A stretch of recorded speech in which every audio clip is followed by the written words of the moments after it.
I come back from talking to some people, and they were talking about suffering, this and that, and all kinds. It's all good and nice to let go of things and talk, but very disappointed in their ability to not withstand certain circumstances that I feel like are not really breaking points of people or supposed to be breaking points, particularly of a guy. As a guy, I feel like you have to have something I call a solid reference point of struggle.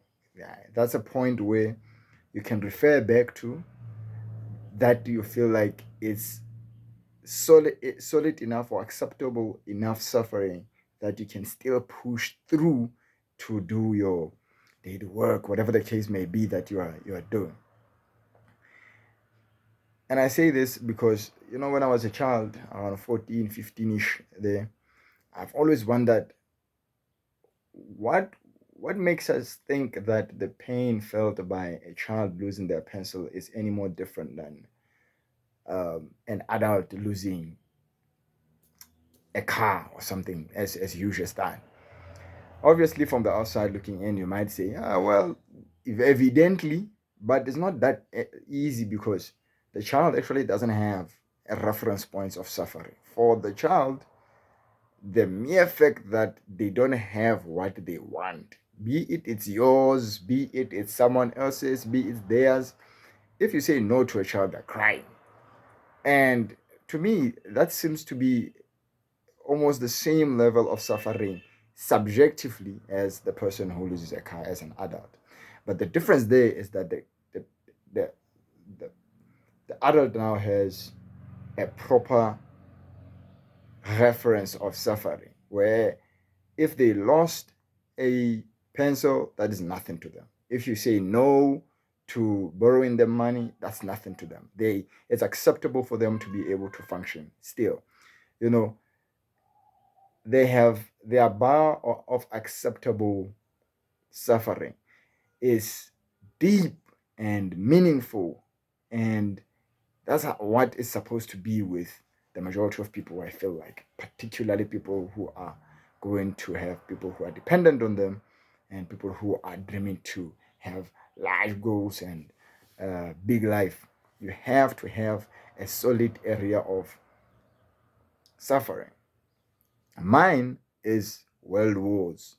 Like when I started learning about what had happened in during apartheid and people had to move in exile, one day of not eating is suffering enough. Like it's a lot. 5 days, it's a lot. Not washing, not being taken care of, not having proper shelter and all that. It's a lot.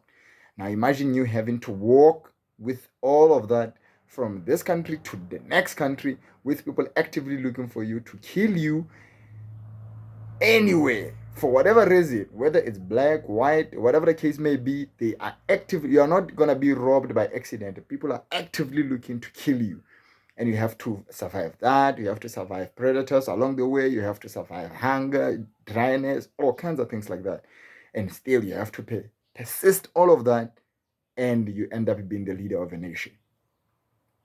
For me, those are the levels of suffering that I feel like would be acceptable for me to be like, this is a lot. In World War, people were sleeping in trenches. It was wet down there. If you have ever had your feet wet for the whole entire day, it's a mess. Now imagine the whole entire 3 months, people bombing you, people coming with the different sciences to try to gas you out of in there,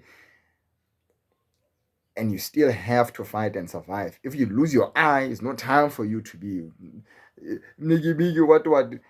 You have to still be functional. If you are to win the war, you have to. And people actually did this. I'm not talking about fictional things.